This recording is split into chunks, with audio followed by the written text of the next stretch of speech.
নদীরও তো কষ্ট হয় যেই সময় নদীর পানি শুকিয়ে বালিচর পড়ে রয়। নদী পূব দিকে থেকে পশ্চিম দিকে গতি করে, হঠাৎ সেই নদীর মাঝে যদি গতি বন্ধ হয়ে যায়, সেই নদী নদী থেকে বিলের সৃষ্টি হয় এবং বালির চর পড়ে রয়। এক সময় সেই বিলটাও শুকিয়ে বালির চর হয়ে রয় এবং নদীটা ধ্বংস হয়ে যায়।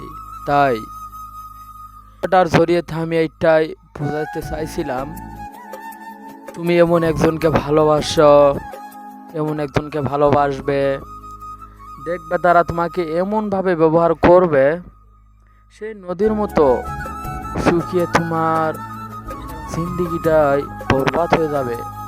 সেই নদীর মধ্যে যেমনি বালিচর পরে রয়, ঠিক তেমনি তোমার জিন্দিগিটাও শুধু হাহাকার করবে, শুধু সারা জীবন হাহাকারই করবে।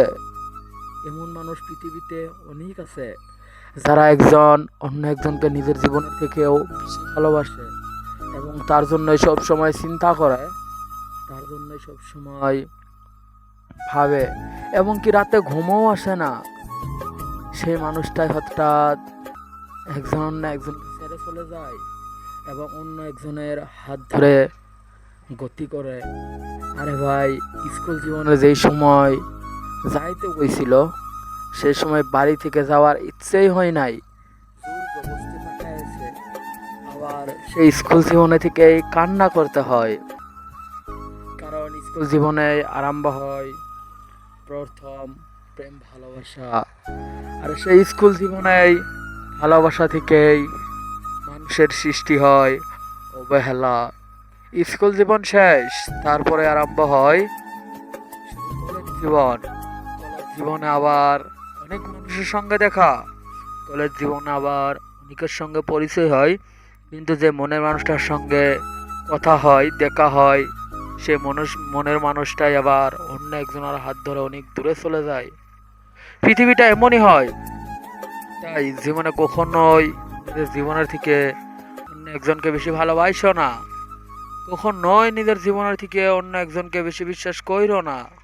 দেখবে সে তোমাকে এমনি ভাবে ব্যবহার করবে, তুমি বাঁচতেও পারবে না এবং তুমি মরেও যাবে না। তাই জীবনে কখনোই একজন অন্য একজনকে নিজের জীবনের থেকে বেশি বিশ্বাস কইরো না, বেশি ভালোবাসো না। পৃথিবীটা অনেক স্বার্থপর, পৃথিবীটা অনেক নিষ্ঠুর। তাই পৃথিবীতেই দেখবে মানুষ অবহেলা করতে পারে, কিন্তু কখনোই একজন মানুষের দুঃখ, একজন মানুষের ভালোবাসা কখনোই বোঝে না। তাই জীবনে কখনোই কাউকে নিজের জীবনের থেকে বেশি ভালোবাসো না।